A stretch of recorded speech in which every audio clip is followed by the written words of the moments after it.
it's time, man, to finally get this car like a race car. Sounding good, looking good. That's definitely going to give it that even more of the wow factor. Let's get it.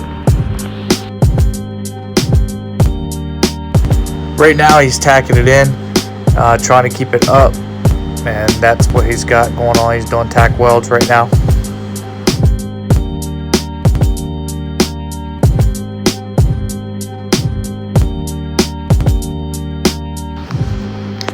So he gets to looking at it and he starts to fill it in because the piping is 2.5 and the piping for the stock exhaust is 2.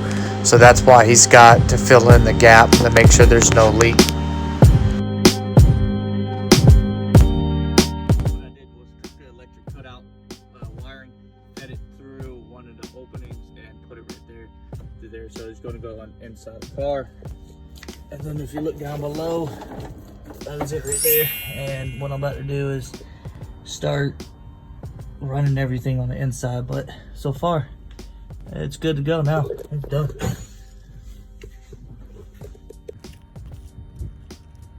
So this is the muffler for cold start. It's a cold start. Let's see how it sounds. This is, I think, open.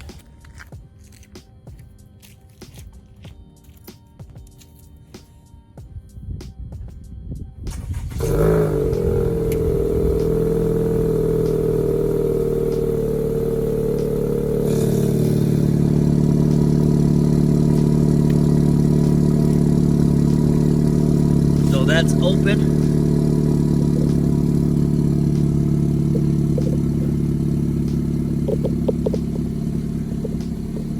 That's open.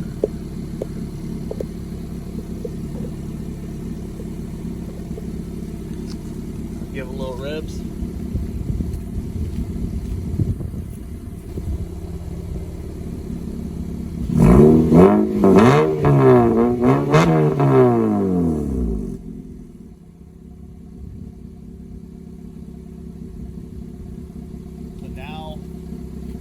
Here's closed.